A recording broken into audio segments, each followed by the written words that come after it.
என் பொண்ணு வந்து அவள் சொந்த காலில் நிற்கணும் அப்படின்னு சொல்லிட்டு என்னை படிக்க வச்சாங்க. அப்புறம் நான் படிச்சுட்டே இருந்தேன்.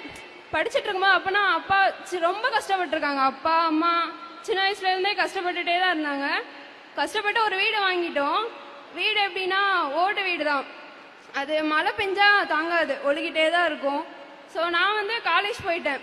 காலேஜ்க்கு வந்து ஹாஸ்டலில் படிச்சுட்டு இருந்தேன். அப்போலாம் ஹாஸ்டல்லலாம் இருக்கும்போது மழை பெஞ்சா தெரியவே செய்யாது, அது ஒரு சேஃபான இடத்துல இருந்த மாதிரி இருக்கும். அப்போலாம் வீட்டை பற்றி தான் யோசிச்சுட்டு இருப்பேன். வீடு ஒழுகிட்டு இருக்குமே, இப்போ அம்மா அப்பா என்ன பண்ணிட்டுருப்பாங்க, அது வந்து ஓடிட்டே இருக்கும், மைண்டில் ஓடிட்டே இருக்கும். எப்படியாவது வந்து அம்மா அப்பா வந்து ஒரு நல்ல வீடு கட்டி கொடுத்துடணும்.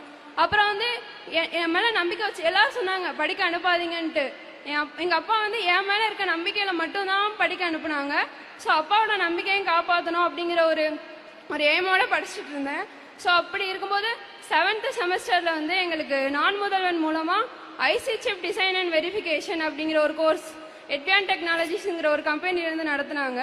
ஸோ அந்த கோர்ஸ் மூலமாக தான் வந்து ஒரு புது இண்டஸ்ட்ரி பற்றியே தெரிஞ்சுக்கிட்டோம். ஸோ நாங்கள் ஈஸி படிக்கும்போது ஒன்று சாஃப்ட்வேர் போகலாம், இல்லாட்டி எம்பெடட் அது ரிலேட்டடாக படிக்கலாம் அப்படிங்கிற மட்டும் தான் தெரிஞ்சிருந்தது. ஸோ அவங்க மூலமாக வந்து செமிகண்டக்டர் இண்டஸ்ட்ரி அப்படிங்கிற ஒரு இருக்கு அப்படிங்கிறத வந்து தெரிஞ்சுக்கிட்டோம். ஸோ இந்த கோர்ஸை வந்து நாங்கள் வெளியே போய் படிச்சிருந்தோம் அப்படின்னா லட்சக்கணக்கில் கேட்பாங்க. ஒரு கோர்ஸ் முடிக்கிறதுக்கே லட்சக்கணக்கில் செலவாகும். அப்படி வந்து எங்கள் வீட்டில் வந்து படிக்க வச்சுருப்பாங்களான்னு தெரில.